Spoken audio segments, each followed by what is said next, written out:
Nối tiếp với các câu chuyện kinh dị mà tôi sẽ kể. Về câu chuyện kinh dị lần này là một câu chuyện về quán ăn Bakso Malang rất phổ biến ở nước Indonesia. Thế món Bakso Malang là gì? Bakso Malang là một món mì nước gồm có thịt viên và đậu phụ rán rất phổ biến ở đất nước thường được gọi là xứ sở vạn đảo. Trong lúc tôi bán Bakso Malang ở ven đường, tôi đã gặp vô vàn những vị khách kỳ lạ và những hiện tượng tâm linh liên tiếp xảy ra mà không có hồi kết. Được rồi, đêm đã xuống, giờ ta hãy bắt đầu ca làm việc tại quán mì Bakso Malang thôi. Câu chuyện kinh dị, quán ăn Bakso Malang. Như thường lệ vào đêm khuya, tôi đều kéo xe bán Bakso Malang đến một con đường hẻo lánh ở vùng nông thôn Indonesia. Đêm nay không như các đêm trước tôi thường bán, đêm nay rất nhiều gió và khung cảnh xung quanh âm u hơn bình thường, làm cho tôi có một cảm giác lạnh lạnh ở sống lưng. Nhưng tôi cũng không bận tâm vì những chuyện không đâu, dù sao bán Bakso Malang cũng là công việc kiếm cơm của tôi, không thể ngừng bán chỉ vì có cảm giác lạnh lạnh. Được rồi, ngay lúc này có một vị khách đang muốn một phần mì, tôi sẽ làm nhanh cho anh ấy để có một món mì ngon đậm đà. Nước lèo chính là thứ quyết định mì có ngon hay không. Thêm một ít tương đen và tương ớt, một ít rau thơm, vậy là xong. Bước cuối cùng tôi chỉ cần đóng gói lại và đưa cho khách. Rất nhanh tôi đã bán được một phần mì trong đêm. Và có một thứ tôi muốn nói đến, người ta thường nói đi đêm nhiều cũng có ngày gặp ma. Tôi cũng như vậy, tôi chỉ bán mì vào đêm khuya và đã gặp rất nhiều thứ không thuộc về thế giới này, nên bằng một cách thần kỳ nào đó tôi đã khai nhãn được con mắt thứ ba, tức là con mắt âm dương. Khi tôi sử dụng, tôi có thể thấy được những thực thể và linh hồn đang luẩn quẩn ở thế giới này. Có thể thấy người phụ nữ đang đứng trước quán ăn của tôi đang ôm một đứa trẻ mà chỉ thấy được nó qua con mắt âm dương. Nếu đã thấy được những thứ không được sạch sẽ, tuyệt đối không được nhìn thẳng vào nó, nếu không tôi sẽ bị thứ đó dọa. Dường như đứa trẻ đang khóc rất nhiều. Tôi còn một ít kẹo trong quán, hy vọng số kẹo này đuổi được nó đi. Hiện tại tôi đang rất cần tiền để xoay sở cuộc sống. Chỉ tiêu đêm nay tôi phải cố gắng kiếm được 1 triệu đồng để kết thúc ca làm việc. Nghe có vẻ bất khả thi, nhưng con đường thì vắng vẻ. Thực chất lại rất nhiều người khách đến mua mì của tôi. Có lẽ mì do tôi làm không có từ nào để chê cả. Sau khi tôi đã bán được thêm một phần mì và rất nhanh những thứ đáng sợ đã đến. Trước quán tôi có rất nhiều con ma bô cong đang rất kích động. Những thứ đó nó đang tìm người chủ quán để ám. Một khi những thứ đó đến, tôi phải ngồi vào ghế bàn ăn để giả dạng thành người khách. Nếu chúng biết tôi là chủ quán thì chắc chắn chúng sẽ không cho tôi yên. Chúng nhìn vào quán một lúc thì chốc lát chúng đã bắt đầu rời đi. Có vẻ việc giả dạng của tôi đã thành công. Hiện tại tôi đã bán được 3 phần mì và kiếm được 62.000. Thật sự kiếm đến 1 triệu đồng là một thử thách lớn. Vậy cá là đêm nay là một đêm khó quên của tôi. Ở đây tôi không biết bây giờ là mấy giờ, bởi vì tôi không có đồng hồ, nhưng tôi dám chắc giờ đang rất khuya, khách vẫn tấp nập đến thường xuyên. Người khách chạy chiếc mô tô màu hồng này mua một phần mì và một trà hộp đông lạnh. Mì sẽ có 12.000, còn trà sẽ là 7.000, tổng cộng là 19.000 người khách này cần phải trả. Tôi mong rằng về sau sẽ có người khách hào phóng đến và bo cho tôi một ít tiền để kiếm được 1 triệu nhanh hơn. Người khách kế tiếp là một người có làn da đen, và tôi quên mất cần phải kiểm tra anh ta bằng con mắt âm dương trước khi nhìn thẳng vào anh ấy.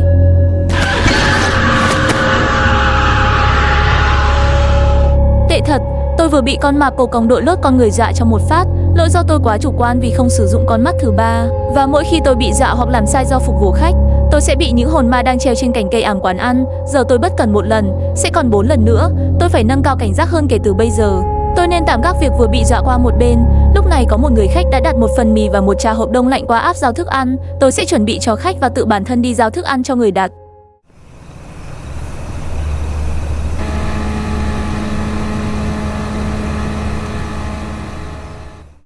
Tôi đã đến địa chỉ người đặt món ăn. Tôi khá lo ngại khi nơi này rất vắng vẻ và tối tăm. Ma cỏ thì tôi đã gặp quá nhiều nên không còn sợ. Tôi chỉ sợ bị cướp. Đi được một đoạn thì tôi thấy có một con ma bô cong đang quằn quại bên trong con hẻm. Thật khiến người ta rợn tóc gáy. Dường như người đứng trước mặt tôi là người đã đặt hàng. Qua con mắt thứ ba thì không thấy được gì khả nghi từ anh ta. Xong rồi, tôi đã giao món mì thành công cho khách. Quay trở về quán ăn và tiếp tục thôi. Tôi chỉ vừa mới chạy về quán thì lập tức có thêm 2 người khách. Tôi đã định phục vụ cho họ nhưng tôi đã thay đổi quyết định khi thấy hình dạng thật của họ không phải con người qua con mắt thứ ba. Họ không phải là người sống nên phục vụ họ là một sai lầm. Tôi sẽ ngồi ghế ở bàn ăn nhằm mục đích không muốn phục vụ họ. Khi họ biết tôi từ chối phục vụ, họ đã hiện nguyên hình và chửi rủa tôi vài câu trước khi đi khỏi quán. Đôi khi sẽ có người khách có tính cách rất hào phóng. Họ chỉ mua một phần mì 12.000 và đã bo tôi tận 15.000. Số tiền tôi kiếm được đã được hơn 100.000. Giá như tôi gặp nhiều vị khách như vậy thì tốt biết mấy. Vừa bán xong phần mì cho người hào phóng ban nãy thì tôi nhận ra nguyên liệu cũng đã hết. Tôi cần phải đi lại cửa hàng để mua thêm nguyên liệu. Gọi là cửa hàng nhưng thật ra là một tiệm tạp hóa nhỏ. Nơi này không khá hơn nơi tôi là bao. Con đường vẫn cực kỳ vắng vẻ.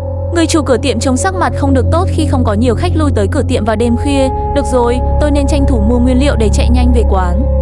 Sau khi tôi quay lưng để chuẩn bị rời đi, bất thình lình có một ai đó đang đứng bất động và nhìn về phía tôi. Linh tính tôi mách bảo người này chắc chắn không được bình thường. Và qua con mắt thứ ba tôi đã biết sự thật người đó là thứ gì. Dù bất cứ giá nào cũng không được nhìn thẳng vào hắn. Tôi sẽ nhìn xuống và âm thầm đi lại chiếc xe.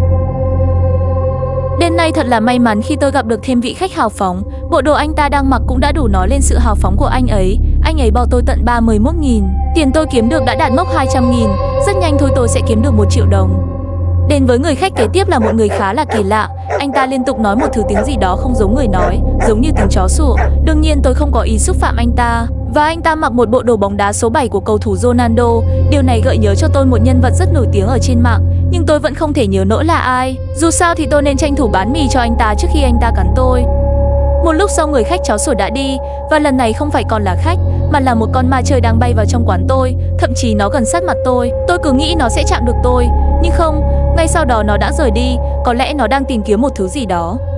Có thể nói rằng quán mì của tôi tuy có rất nhiều thứ xấu xa ghé thăm, nhưng sự nổi tiếng của quán vì mì ngon đã nhanh chóng lan ra toàn cầu. Vị khách này là một người game thủ rất nổi tiếng trên mạng đã đến ăn thử mì của tôi, và tôi không hiểu sao tứ chi của anh ta lại dị dạng như vậy, trông như là một con tinh tinh. Anh ta cũng đã bo cho tôi một ít tiền. Tôi sẽ cố phục vụ anh ta thật tốt để khiến quán ăn càng được người nhiều biết đến hơn.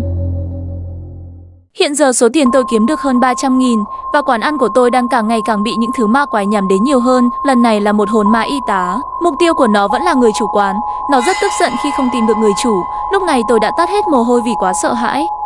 Nối tiếp những chuyện ma quái, giờ thì đến một quan tài biết bay. Cũng như bao thứ khác, nó đều dừng lại trước quán tôi. Và dường như tôi đã làm gì sai khi trong lúc ngồi ghế nhìn thẳng về phía nó. Nó đã tấn công tôi, và ngay sau đó nó liền lập tức rời đi. Việc làm sai một thứ gì đó sẽ khiến thêm một con ma mới xuất hiện ở cành cây. Chỉ chưa được một đêm tôi đã có được 500.000 nhờ vào việc bán mì, hơn cả mong đợi. Nhưng con đường vẫn còn dài. Ngay bây giờ tôi có thể dọn quán và đi về nhà, nhưng không được. Tôi đã hứa tôi phải hoàn thành chỉ tiêu là kiếm được 1 triệu, không từ bỏ sớm như vậy được. Thêm một người khách mới lại đến. Nhìn bằng con mắt âm dương tôi không thấy gì bất thường của người đó, và người đó vẫn gọi món là một phần mì bình thường. Nhưng sau khi tôi đưa mì cho khách,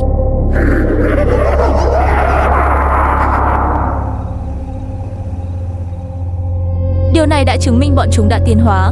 Kể cả con mắt âm dương cũng không nhìn ra chúng. Vậy có nghĩa rằng nếu kiếm được số tiền 1 triệu đồng, tôi phải thật là tỉnh táo để có thể phát hiện ra chúng. Đây thật sự là một trở ngại để tôi được về nhà. Khi đầu óc tôi đang nhức nhói vì tôi cần một mẹo để nhận ra những hồn ma giả dạng, thì có một người mặc bộ đồ màu đỏ đi đến quán đã thu hút sự chú ý của tôi. Trên tay hắn cầm một cây liềm rất sắc, và hắn đề nghị tôi phải giao nộp tiền nếu muốn bán mì ở đây. Nhưng không sao, tôi thừa biết chuyện này sẽ đến với tôi, nên tôi đã chuẩn bị một thanh kiếm để đề phòng. Tôi chỉ vừa cầm thanh kiếm lên thì sắc mặt giận dữ của hắn chuyển sang kiểu van xin. Không có gì lạ khi có cướp ở con đường hẻo lánh như thế này.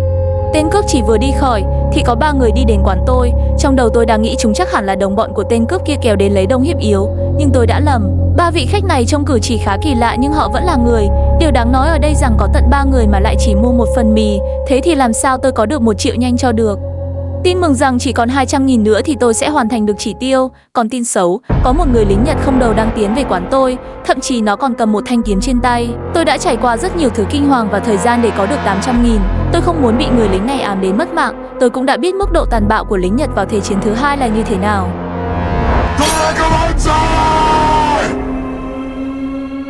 Tôi thở phào nhẹ nhõm khi thứ đó nó đã biến mất. Và khoảng thời gian lâu về sau, tôi cuối cùng đã đạt được số tiền 1 triệu đồng. Được rồi, sức chịu đựng của tôi có giới hạn. Tôi đã gặp vô số những thứ đáng sợ mà không phải ai cũng chịu được. Đã đến lúc tôi phải về nhà với số tiền 1 triệu mà tôi đã kiếm được.